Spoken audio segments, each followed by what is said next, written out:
here. I'm Richard Pattle and I'm based here in Bengaluru in South India, and I'm delighted today that we're joined by Nirupama Rao, former Foreign Secretary for India.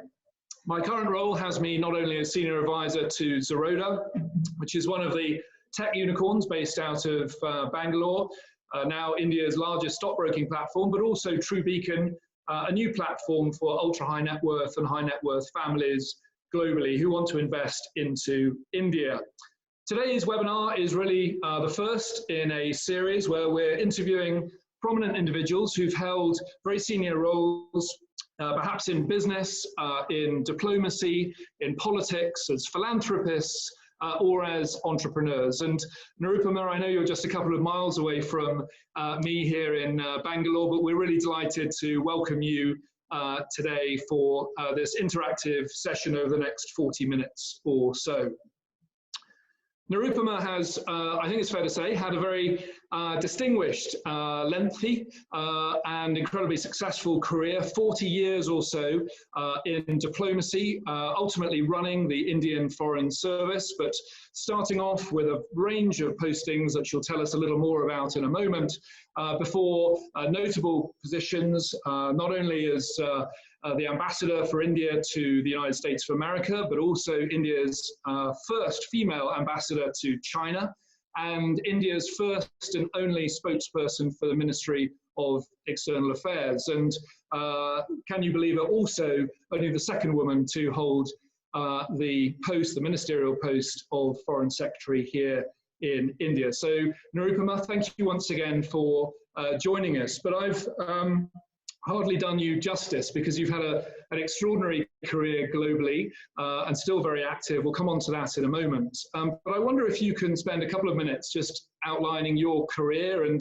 really gives those who are joining us a view and insight into the breadth and depth that you have to go into in the Foreign Service here in India and globally. Thank you, Richard. It's a pleasure and a privilege to have this opportunity to be speaking with you this evening in the time of Corona from Bangalore. And as you said, we're just a few miles apart, but because of social distancing and all the regulations in place, we've had to do the interview in this fashion, but I'm sure it'll go ahead just fine.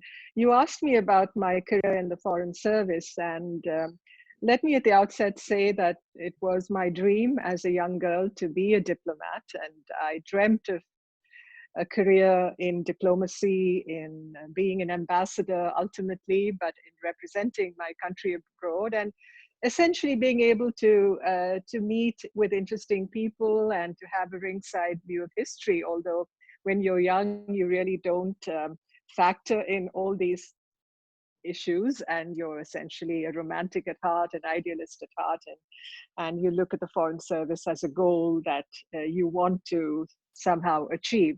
So I took the examination soon after I finished my Master of Arts degree in English Literature in 1972. I was all of 21 years old, and I was able to pass the examination and qualify for the Foreign Service in the first attempt. Because you're allowed up to 3 attempts in my time to take the examination and qualify, but I was fortunate enough to make it in the first try. And I went to Vienna on my first posting. And if I may, Nirupama, just to interrupt for a millisecond, that gives you an illustration of your modesty. You didn't just pass at your first try.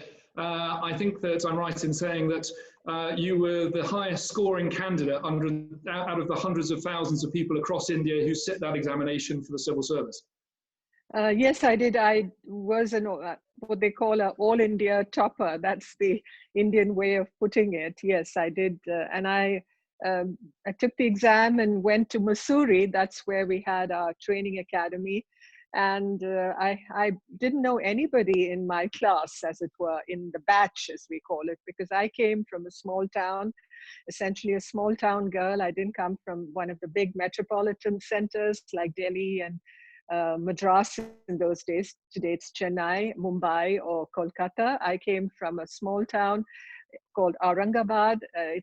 It's a big city today, but it was a small town in those days. So it was quite a transition going from, a semi-rural place to to the lights of Delhi, as it were, and to all the glamour of being a part of the government of India.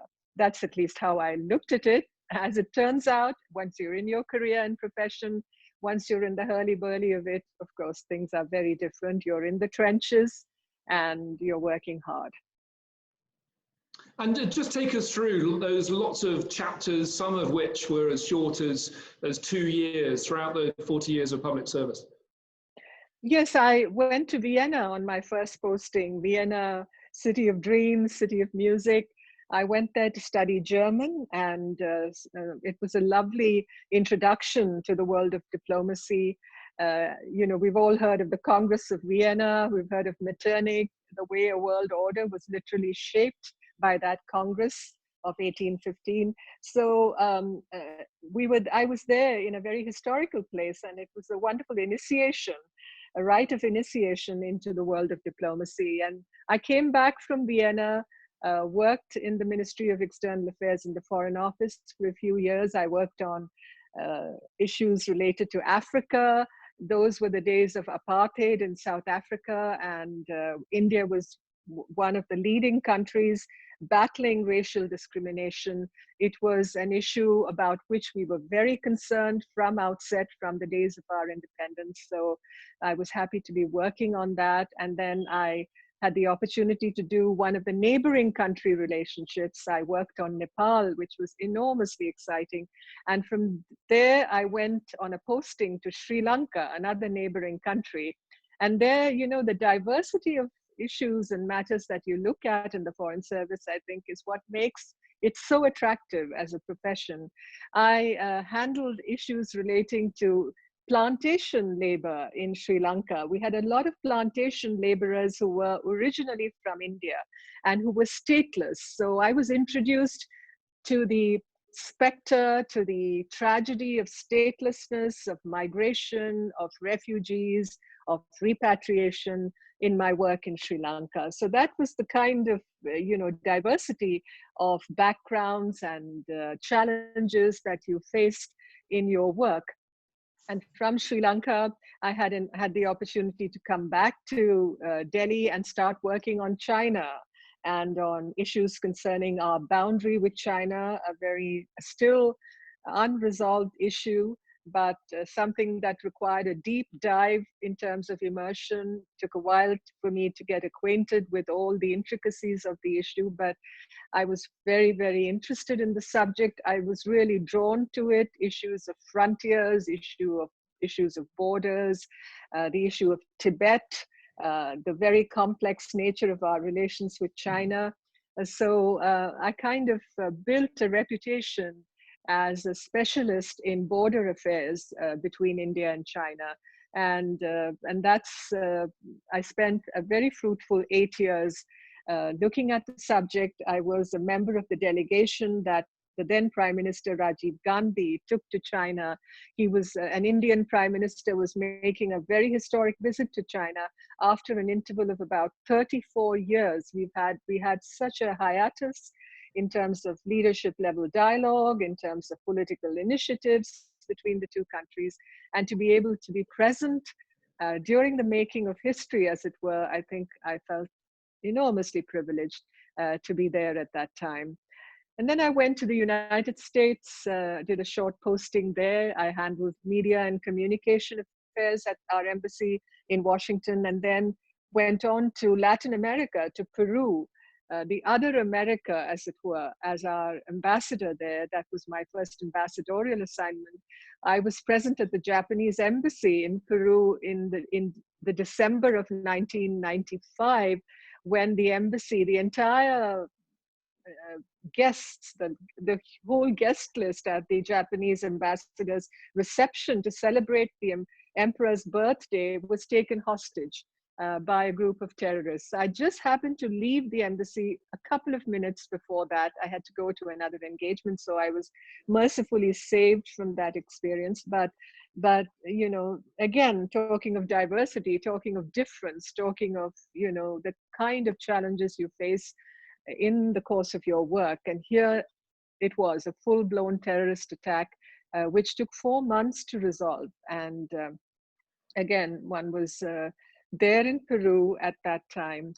And from Peru, I went to Russia. This was Yeltsin's Russia. The Soviet Union had collapsed.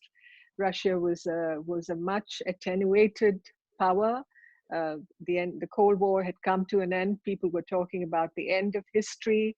The United States had emerged as a hyperpower, as it were. So there I was in Russia. And when I came back to Delhi, I became the first woman spokesperson of the foreign ministry. And it was at the time of 9/11.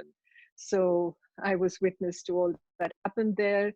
I remember the trips we made to New York, to Washington, to Paris and London in the wake of 9/11 with our foreign minister, and to be able to just be witness to the enormous life change, as it were, that had occurred as a result of those horrendous attacks on the Twin Towers, and the way the world changed as a result of that. So this is just to briefly illustrate the kind of work that I did before I went to Sri Lanka as High Commissioner in 2004. And then, of course, particularly we'll come on to this later, ambassadorial roles in the US, in China, and ultimately. Yes, and I'd like to say in Sri Lanka, you know, there's no sleep for the wicked, as it were, because I was there when the tsunami happened. And that was, again, a life-changing event for the people of Sri Lanka, for the people of South India, people who were affected, the people of Indonesia, the Indian Ocean tsunami. And just to see the death, the destruction, the enormous suffering wrought by that disaster, which was entirely natural. You know, 9/11 was a man-made disaster, but this was an act of terrorism, and this was a natural disaster. And I don't believe I will ever experience that again in my lifetime. For that matter, it comes like once in a few generations, an event of that nature. So there I was during the tsunami in Sri Lanka, and during the last days of the civil war also, in a time of a civil war that had gone on for almost 3 decades. And they're also in the midst of great violence and death and so many assassinations, a lot of violence that went on around oneself. And we'll come back to your postings in the US and China a little later on, but also just to finish off this section on your leadership career, give us an idea of the scale of the operation here in India for the Foreign Service, and indeed everyone that you had under your chain of command when you were Foreign Secretary. Yes. First of all, let me say the Foreign Secretary is not a political appointment. It's a career appointment. You're the head of the Foreign Service. So you're the senior most diplomat of the country. So it's the equivalent of, let me say, a vice foreign minister, not a foreign minister in the political sense. You head the civil service, you head the diplomatic service of the country. So it's a career appointment, not a political appointment. So the Foreign Service of India is a relatively small foreign service when you look at the size of the country, when you look at our enormous proportions, when you look at our population, you look at the nature of our democracy. It's a fairly modest size foreign service. We're taking in more people. We have done that in the last few years, but when you compare it with the Foreign Service of the United States or Brazil or the UK for that matter, or any other of the important leaders on the global stage, it is a small foreign service, although I would definitely vouch for the quality of our diplomats. They're all recruited, as we just spoke, through a very competitive civil service examination. So their quality of the officer cannot be denied. And they all work very hard. I think they work extremely hard. They take on a great deal of burden, and they're able to switch between different assignments. They become experts in different fields. And therefore, I think we have a foreign service that we can be very proud of. Okay, thank you for that. Well, listen, we've got some questions coming on, particularly for geopolitics, for those who are joining us on the webinar. But again, leadership, the very obvious question, I'm sure you are a mentor to many young people who go into careers, not necessarily just in government or the civil service, but also on a wider remit as well. What sort of advice do you give young women in particular who, like you, in many cases, are having to forge a new path, sometimes in a man's world, and how do you tell them to grapple with the sort of challenges that you must have faced as a young woman entering a male-dominated profession? I think the world was very different, Richard, in the time that I entered the Foreign Service. Things are extremely different today. So I cannot really tell young women that everything that they are faced with is the same as that which I experienced when I entered the Foreign Service. But I'd say this much, that it still is very much a man's world, especially in developing countries such as ours. And women have to not only be completely convinced and confident about their goals and what they want to achieve. And that's the first lesson that I can teach based on my own experience. I wanted to be in the Foreign Service, and I wasn't going to be deterred by any doubting Thomases who would tell me, you know, it's not going to be easy, and you know, it's things are going to be very difficult for women. They were difficult for women. Married women, for instance, were not allowed to enter the diplomatic service in my time, the Indian Foreign Service. And I think that was the case in many foreign service all over the world. I reviewed a book on diplomacy in the Western world a few years ago, a diplomacy as it concerns women. And I found that the experiences, the life experiences, were very similar for women who were not Indian either. But today, the numbers of women in diplomacy have grown significantly. Even the numbers in our foreign service, I think, are close to about 20 to 22% now of the total cohort, which is a big advancement, a huge progress on what it was in my time. But I think as women, you have to strive to do your best wherever you are. You have to be better than the best, and you can never let that rest, as my mother would always say. And I think you should not be deterred really by the surround sound that sometimes hits you, you know, from audiences that you may encounter, or you know what public opinion may have to say about women. You should not be deterred by that. Focus very clearly on your aim and give it all you've got. I mean, that may sound very simple, but I can assure you that it's extremely tough and can be quite complex. Okay, thank you for that. Well, listen, I want to move on now to communications and global comms, strategic comms, in an increasingly digitized world, of course, where many politicians have either deliberately or otherwise sought to disintermediate the government organs, the press officers, the media outlets, the spokesmen and women, and appeal directly to the voters, the electorate. And that's not just here in India, it's around the world, notably in the US perhaps. Give us an idea of how the landscape has changed during your career, which is very, very considerable, but also your thoughts on some of the unintended consequences that may flow from this direct linkage between political leaders and the electorates globally. Well, I know that social media particularly has become the darling of the political class today, and you know, we can't deny these unassailable facts. But when it comes to professionals, civil servants, diplomats, I think you have to embrace the technology without being technocratic, because you don't want technocracy to replace bureaucracy, really. You have to be able to work with technology. You have to embrace the new medium. And you have to be able, again, as I said earlier, to speak with conviction, with coherence, and with confidence. Because the public is looking in an era of false news or alternative news for the facts, for the truth. And if you can establish yourself as a figure in this very, very motley crowd of people who are addressing global audiences, if you can be that voice that is clear, that is comprehensible, and that is truthful, I think you can establish a niche for yourself and a position for yourself. And I think that is what we need to do as diplomats and as civil servants today, because we are working in the trenches and the public is desperately looking for answers. It's looking for the factual position on a given issue.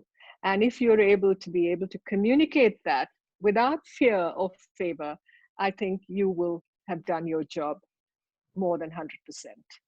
And what about the issue of neutrality? Because that is a civil servant's challenge wherever they are in the world. And you've been in some of the postings where you've had huge crises. You've obviously served for a variety of different governments here, of different flavors and persuasions and so on. How has that been as a personal challenge, and indeed, more importantly, probably for those men and women who have been working for you across your ministry during your career?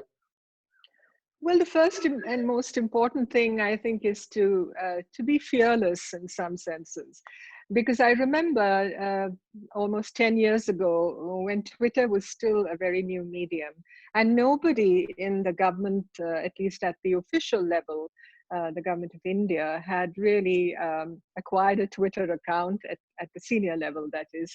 I decided to join Twitter and to reach out to Indians who were stranded in Libya at the time, as you know, of the invasion of Libya, just before the fall of Gaddafi. We had a lot of Indians stranded in Libya, and the only way to reach out to them when all other communication had broken down was through social media, through Twitter. And that's how I was initiated into the world of social media, as it were. And I found that became a kind of a precedent. I wouldn't say it was an example. I don't want to presume too much, but it became a kind of a precedent, a kind of a trendsetter for future situations and occasions when diplomats and officials needed to reach out to populations, especially Indians, in various parts of the world. And then it was an opportunity to be able to state policy, to be able to answer questions, to be able to clear the fog, as it were, of doubt or ignorance or prejudice or stereotypes that attach themselves to certain issues. So I started out with a certain leap of faith, as it were, but a belief and a sense of conviction that I was doing the right thing. We all make mistakes. I'm not saying one hasn't, made mistakes, but I found in retrospect that this was the right thing to have done. And today, who questions the use of Twitter by officialdom, not just by politicians, as a means of informing, of educating, and of reassuring? And perhaps as leaders have become more au fait and more confident with the use of Twitter and other social media channels, they're also perhaps undercutting the policy-making organs within their governments, because they're expressing foreign policy, sometimes taking their own diplomats by surprise. Is that a huge issue now for those who have replaced you in those government departments? Well, I suppose, especially if you have the media and you have 24/7 television and you have all the Twitter accounts that are blazing away 24/7, I presume the challenge that you face is quite enormous. But that only calls for perhaps a very activist approach to the use of this new medium. You have to be consistent, you have to be regular, and you have to be able to lend your voice so that you rise above the cacophony, as it were. And people are able to sift through this noise to be able to zone in, to reach exactly where you're speaking from and what you're speaking about to them. So I think the challenges are much greater, to ask your question. I think you have to be far more active. You have to abandon your ivory tower literally, this is, somebody said, it's gum boot diplomacy today. Very good. Well, listen, I want to now change tack to obviously bring us up to speed with what's going on here in India and internationally, and come on to the third area for discussion, which is really around COVID-19 and obviously the implications for huge geopolitical relations and so on. But before I do, I want to get your views, if I may, on how effective to date the lockdown has been here in India. I have to confess it's been very effective for me, stuck here in a hotel with just one other guest for company. Not the worst prison in the world. But on a more serious note, this lockdown was announced with about 3.5 hours notice. Much of the country, migrant worker population was in the initial stages stranded. As we speak today, the doubling rate of the virus is, I think, around 10 or 11 days here in India, which compares very favorably, if those statistics are right, with some economies in the West who perhaps are doubling every 2 to 3 days. What's your view on how widespread the virus may be here in India, and indeed whether the lockdown has been a major contributory factor to that, or are there perhaps wider factors at play? Well, I think the lockdown has been very effective. You just, you're there, locked down for the last, what shall I say, 6 to 7 weeks, as it were. Here I am in my apartment in Bangalore. I think for people like us, it's been relatively easy to adjust to. But in countries such as ours, especially given the very short notice that was given for the lockdown, just a couple of hours, I think the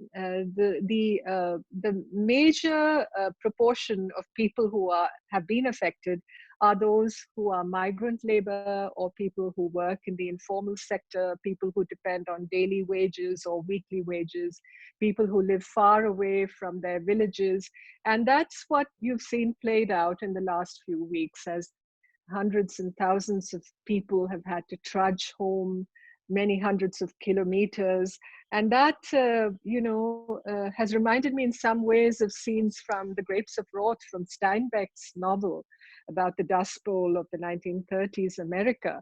But it has been an enormous unfolding of human suffering as far as these people are concerned.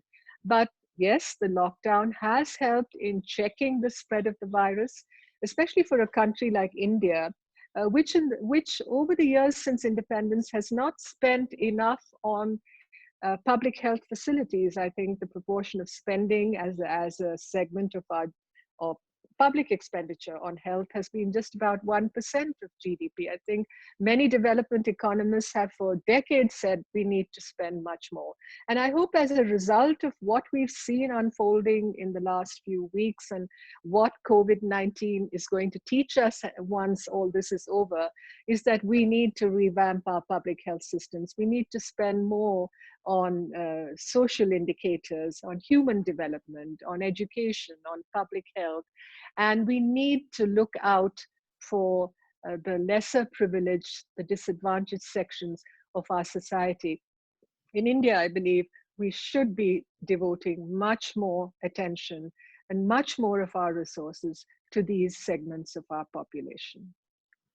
Thank you for that. Well, I want to really bring in both China and the US. And of course, you commentate for the media and write extensively as well on this subject. But I think that in common with many, you've commented about globalization, the fact that it's left behind billions of people around the world. And that was a problem for major world economies and populations long before COVID-19 hoved into view. That has really presumably accelerated the issues that globalization and many people have benefited hugely from globalization, but particularly here in India, I think it's fair to say that perhaps hundreds of millions of people have been left behind by it.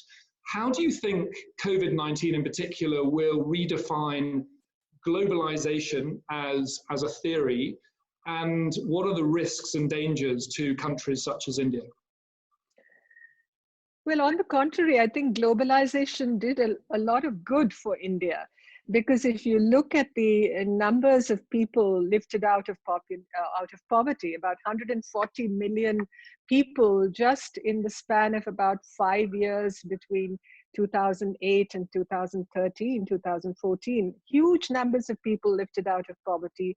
The economy opened up, a lot of foreign investment, new technologies, better connectivity, infrastructure building, all that changed the face of India. So globalization did a lot of good for us in terms of our ability to reach out to the world and for the world to reach out to us.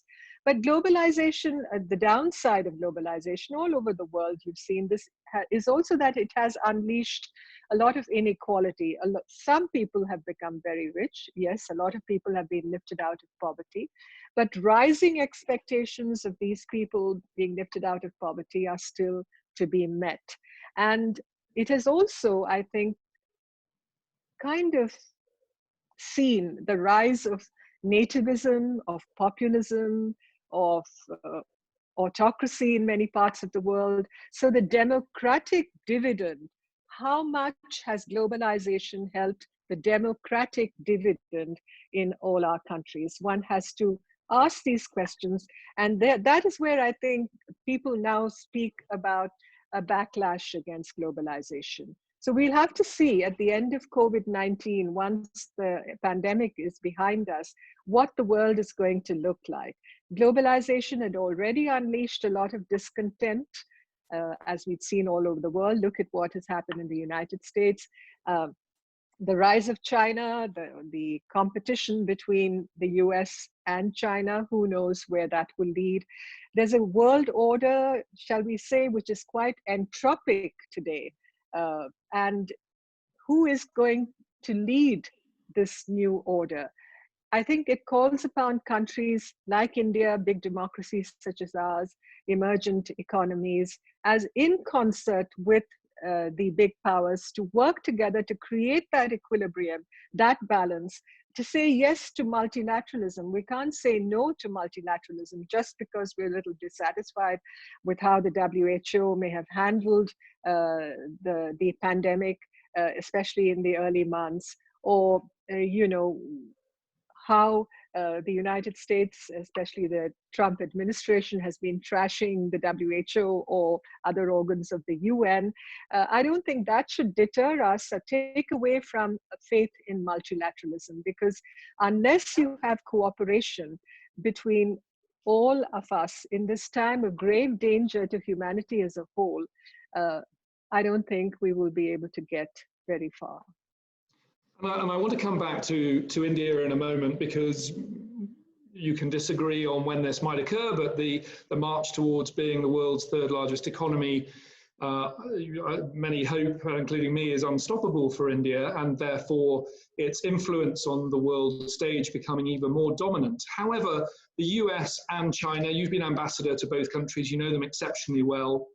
Where do we go from here? We've seen very recently obviously a ramping up of tension between the US and China. Some would argue a blame game, of course.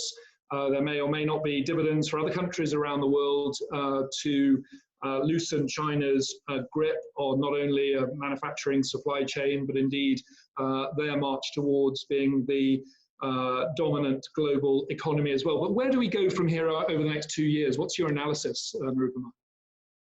Well, I think the first thing for us, of course, is to deal with the pandemic and to be able to develop the vaccine and the treatment so that we put it behind us once and for all. The second thing is to prepare for situations like this for the future. You know, just as ministries of defense everywhere have their contingency plans for times of war, I think what we saw on display in the last few weeks and months was that the world was totally unprepared for situations such as this, despite the fact that analysts and thinkers and experts had been warning for years that we must prepare. I mean, look at what Bill Gates was saying a few years ago about how we need to prepare for pandemics of this nature, and we were totally unprepared. So next time around, I think we will be, the disaster may be of even larger proportions. So we have to prepare for that. The third thing is, I think we must understand that if the world is going this way, where gross inequality is growing by the day and by the year, there will be a lot of discontent around the world. And that will lead to a lot of upsetting of the equilibrium of the world order as we see it today, a lot of instability. And that is where you need leadership. And I think we need to develop that global consensus as a result of the terrible suffering and the difficulties that we've gone through as a result of this pandemic, to be able to see how we can build a more equitable economic order for the world, where there will be less barriers to the transfer of resources and technology so that those in need of it have access to it.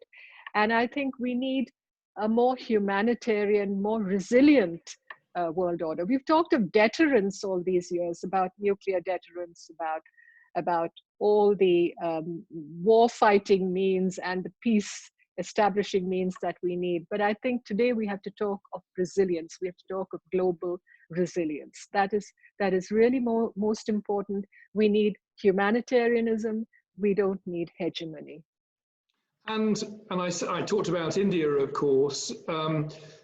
There's no doubt that this virus has been hugely damaging to China on the world stage. Those who are investing into the China, not least because people, multinationals, are increasingly alarmed about their reliance on China as a supply chain. India traditionally has been relatively successful in terms of the service sector, but arguably not a manufacturing sector here on the global stage. How do you think India will benefit from this when we all bounce back and a new world order is established? I think the challenge for India is really to ramp up the proportion of manufacturing in the share of our GDP. Of course, our service sector has grown tremendously, but if we are to create jobs and livelihoods, they will have to be in the manufacturing sector. It's a truism that we've arrived a little late to this realization, because today, as you have the fourth industrial revolution, you have the new technologies that are coming in, we will have to incorporate a lot of that into our strategies in terms of how we create livelihoods and jobs for the millions of our young people who are looking for a better tomorrow. You talked about supply chains, and I think the reliance on China, that has to change. We will have to see how we can create, for instance, India is at the heart of South Asia. We have our South Asian neighbors. We have countries like Nepal and Bangladesh and Sri Lanka, for instance, the Maldives, Afghanistan. How can we create better integration and connectivity in our region so that the supply chains come out of this region? And that will be a truly integrated future that I think we should all aspire for. We obviously cannot have that just-in-time supply arrangements that the world had got used to since the late 90s, early 2000s. That is going to change. I think we have to come to the realization that the world is going to change irrevocably as a result of what we've seen in COVID-19. But this change was already in the offing for almost a decade before COVID-19 hit us. But this time, I hope the age of enlightenment has come upon us. Okay, well, listen, in our remaining 5 or 6 minutes, I want to ask you a few questions from our audience, and then I want to wrap up with finding out what you're up to now as well, because that's, I think the audience will find that very interesting. This first question is from Kamalesh Mehta. And he's worried about the South China Sea in particular as another flashpoint. Do you think that may be a potential area for conflict between China and the USA? And what, if any, is the role of India in such a situation? Well, I think the Chinese and the rise of China as a world power has also meant a dialing up of China's territorial ambitions and the line it has taken on the pursuit of these objectives. So you already have had a scenario in the making there for the last 5 to 6 years, the way China has gone about in the pursuit of these objectives. Now, in a post-COVID-19 world where most people see a diminution of US leadership, particularly in the Asia Pacific, in the Indo-Pacific, as we call it, well, China is going to occupy that vacuum. I think the challenge for countries, especially democracies such as ours, and I say India, Japan, Australia, the United States, I would add even countries like Vietnam, because Southeast Asia is so much a part of our neighborhood too. We have to work together to be able to create that balance, that kind of, not only that equidistancing between China and the United States so that conflict is averted, but also so that we create a scheme, a kind of an order, a kind of a balance, a proportionate order that is able to prevent conflict, to ensure that there are rules in place that prevent that kind of confrontation, that encourage dialogue.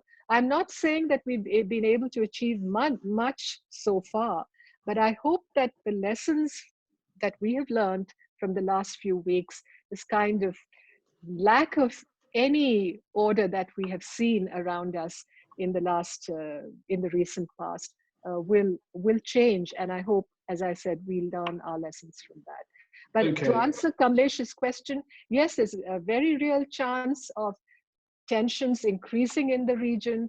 I think somehow we should be able to create that situation where China is able to understand that it has to be able, if it is to be a responsible member of the global order, that it has to understand the virtue of diplomacy and dialogue and peaceful resolution of problems. Thank you for that. One or two more very quick fire conversations. So sadly, we're running out of time. This one from Nirvana Chowdhury, who's up in Kathmandu. Amazing to see your wide experience in the Foreign Service. Well aware that Nepal and India obviously share an amazing bond, growing meddling in politics from other countries. Would you be able to express your views on this and how it will affect border issues and trade between the two countries, India and Nepal? Just, you're probably not going to do this justice in 30 seconds before I bounce on to another question. Well, I think the ties that bind India and its neighbors, our South Asian neighbors, I will leave out Pakistan, but I look at all the other neighboring countries. I think the gravitational, pull towards India and also India towards our neighbors, they are so strong. I'm not just talking of religion or culture or ethnicity or language, but it's also the economics of it. It makes sense for our neighbors and India for us to work together, to promote connectivity, to work towards a common market in the eventual future, to be able to share in the fruits of our development, to set aside, the legacies or the suspicions that may have, complicated our relations in the past, and to understand that the true logic of our common benefit and our common future lies in that kind of cooperation. Okay, thank you. Another question from Ravi, I think here in Bangalore.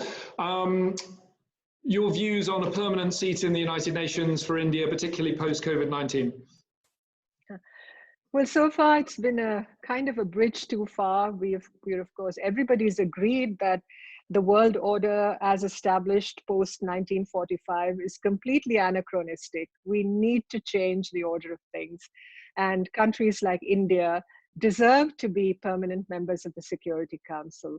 But, the P5, the people who are there in that very select cohort who are permanent members, have really not worked towards expanding the membership. There's been a lack of intensity, a lack of sincerity perhaps, and a lack of resolve as far as changing the order of things is concerned. So, but there are many, many opportunities for India to have its voice heard in the world. And today, as we become the third largest world economy, we are positioned for a position of greatness and greater power and influence in the world. And we should take strength from that. I'm sure India's time has come, and we will see more of India's influence being parlayed in the world in the future. Okay, and very briefly, we've got another question from Dr. Chris Nonis, who I'm sure you know anyway, who's down in Colombo and was the Sri Lankan High Commissioner to the UK. I'd like to ask her to see how the Sino-Indian relationship historically in comparison to it today. How has it changed? You obviously have been involved with that country for many years. But what is the trajectory of that? I think we've held the peace in this relationship despite all the ups and downs in the last 2 to 3 decades. And I think there are lessons to be learned from that. And that is a good example of how relations between neighbors with a complicated past in the relationship should be handled. Having said that, of course, the rise of China and the assertiveness of China, the muscularity of Chinese foreign policy as we see it today, are forces that we have to increasingly contend with, not only in our region, but also in the bilateral relationship between the two countries. Also when it comes to trade and economic competition and China's role in South Asia, the China-Pakistan relationship. So today, well into the 21st century, I would say the relationship founded on the 5 principles of peaceful coexistence so many years ago, has become so much more complex, so much more challenging for any diplomat who handles it. So if I'm to look into the future, I would say this is going to be it'll continue to be one of the most vital, one of the most crucial relationships that we have with any country. And we will have to create a modus vivendi in this relationship that ensures that while we recognize that there's going to be competition, that we're also able to manage that competition better, that we keep the door to dialogue always open, and that we handle it like a grown-up country, each of us as grown-ups, with maturity and with a sense of balance. Okay, and last question here on a personal note here from Dr. K. Viswanathan from Chennai. Do you think the work of a foreign secretary becomes more difficult or more easy if the foreign minister happens to be an ex-foreign secretary? So I think there are plenty of parallels in other careers and industries as well, but what are your views on that? Well, it certainly is a situation that is more exceptional than the rule, but if the foreign minister and the foreign secretary are able to establish a good working relationship, and there is a good trust quotient between them, then I think the Foreign Office, the Foreign Ministry benefits from that. And I think both sides should work towards that. Very good. And Nirupama, just to finish off, for goodness sake, after one of your careers where you've had a family, of course, and you've spent so much time overseas and here, very high profile postings, what on earth do you do next? Bring us up to speed on what you're doing at the moment. I know you've got fingers in quite a few pies, but yeah, tell us. I'm actually finishing my book on relations between India and China. So that is occupying a lot of my time in the lockdown. I also tried to do a little work in the field of music, especially using music as an integrator in the region of South Asia. We've created a South Asian symphony orchestra that uses music as an enabler in order to get young people in our region to get to know each other better, particularly musicians. Music speaks a universal language, it breaks down barriers, and it facilitates dialogue. So really, I spend a lot of my time writing and also doing this work of using music to bring people together and to reach across borders. Very good. Well, we look forward to the book when it comes out, and we will also let those people know who've joined us today a link so that they can access that as well. Nirupama, it's been absolutely fascinating chatting to you. I'm sorry that time is against us, but I'd also like to thank all of our audience who have joined us as well. For further information, please either email us at insights@truebeacon.com or go to our website, www.truebeacon.com. And on behalf of not only myself, but also the two founding brothers of not only Zeroda, but of True Beacon, Nikhil and Nitin Kamath, we'd like to thank you, Nirupama, for not only the time that you've spent with us, but also I'm sure all of us would salute your public duty, your service, and the integrity that you've brought to everything that you've done on the world stage. So I look forward to when the lockdown is slightly relaxed and we can meet, even though we are a couple of miles apart. But on behalf of everyone, thank you so much for joining us. Thank you, Richard. It's been a pleasure talking to you. Thank you. Thank you so much. Bye-bye.